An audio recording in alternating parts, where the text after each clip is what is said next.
when people start making money or when they start feeling rich through property, one of the key things that happens is, you go out and, buy cars, or, you start improving your lifestyle. There's nothing wrong with that.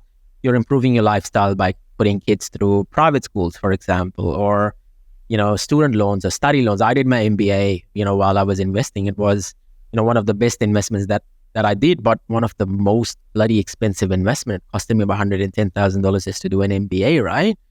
And so how do you go about navigating through these things which are a hit to the discretionary expenses, and how do you ensure that you navigate through these without impacting your serviceability? $1 million question. It's all about the serviceability.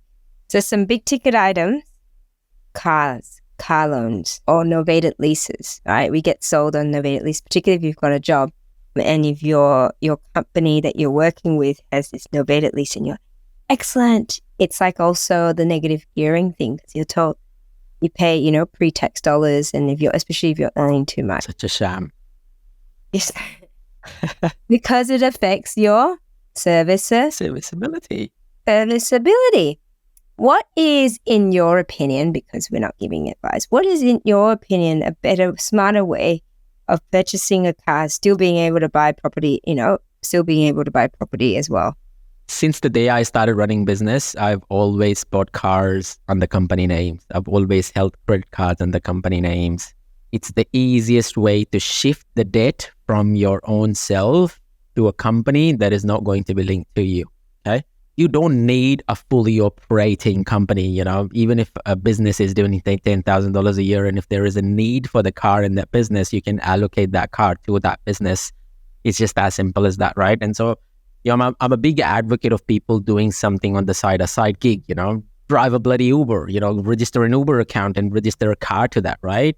There's nothing being ashamed. You don't have to be ashamed of doing something as you are, going through the grunt and building your life, right? Or property investment life cycle that you're following through. So using some of these smarter ways to park the cars, the credit cards, student loans, study loans, there are various different ways that you can navigate through a lot of these things without hitting your own personal serviceability all the time, right? I remember when I did my MBA, I actually went to my employer and say, look, you need to pay for this. You need to pay at least 50% of this, right? And so be into that negotiating power, right? Don't just take everything on your own go. What I agreed on is, I still remember I got my employer to pay 50% of it. But I said to my employer, how about you pay all of this yourself and I'll pay you back, right? So it does not show up on my HEX loans. It does not show up anywhere else, and so I can navigate through the serviceability that way, right? It's as you were saying, it's all about planning. It's all about being proactive, about thinking that how is this going to impact when a lender looks at my bank statement, or when the lender looks at, my HEX statements or my tax statements, and how are they going to respond, in relation to to some of these debts that are, unsecured debts that are sitting on your balance sheet. Yeah, and I think that's a really clever strategy of doing that. I mean, most people, when they're talking about their student loans, I would say a fair amount of them are not thinking of property investment, and so not really even thinking about whether they're HEX debt or it's going to impact their serviceability. So if you're listening to this, now you know that. Strategize. Make sure that you go, oh, I'm aware of that now. Speak to your broker. Brokers, make your brokers your friend. And if they're a great broker, they'll be able to tell you what is impacting your serviceability.